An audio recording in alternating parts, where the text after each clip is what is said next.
Днес жената каза да спра да бъда лентяй и да почна да търся работа. Отговорих и почивката е висша форма на работна дейност. Дай да отворя да видя какво предлагат. Нещо да не е без хич. Така, молекулярен експерт, ядрен инженер. Това звучи като нещо, което ще се работи. Дай да видим друго. Счетоводител, лекар и адвокат.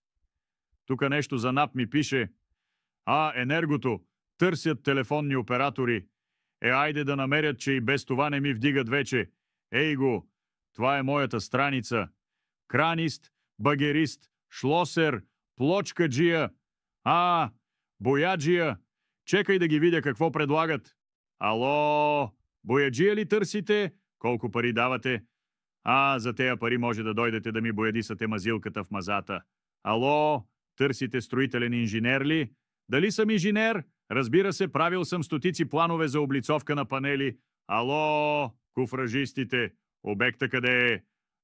В София. Някъде наблизо до село няма ли някое местенце?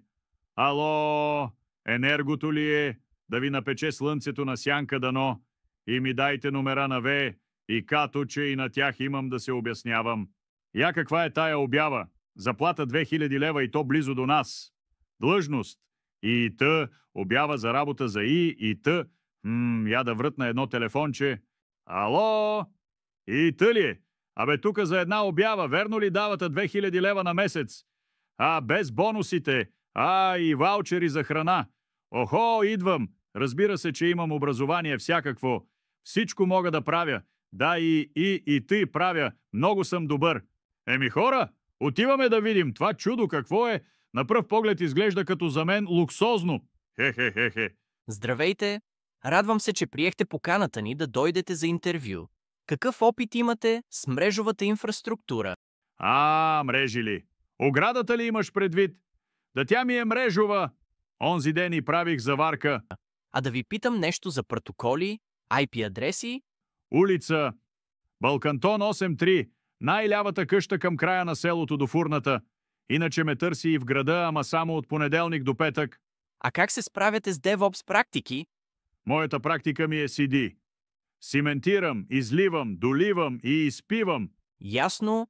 DHCP сървър настройвали ли сте?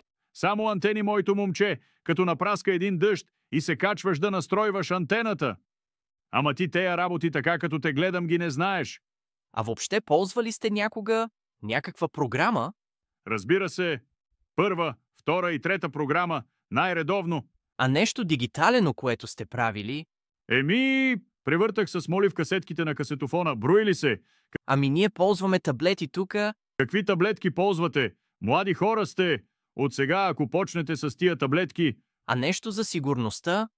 Ако някой ми влезе с ритник в обора, вземам лопатата и го блокирам ръчно. Аз мисля, че нямам повече въпроси. Ще ви се обадим допълнително. Момче, и там оная плочка се е поразместила малко. Прав сте. Наистина има плочка, която се е разместила. Плюс това и тавана ви ще падне всеки момент, не е укрепен. Така ли? Не съм забелязал. Някой трябва да я оправи, ми се струва. Да. Това трябва да се поправи. Наед сте, господине. Гладко избръснат, вчесан и пухест, седнал на шефския стол. Това да си и тъ било много добре. Какво правите, господине? Наед сте да оправите тавана и плочките. Първо парите, после работата. Плащай или си взимам шапката и заминавам.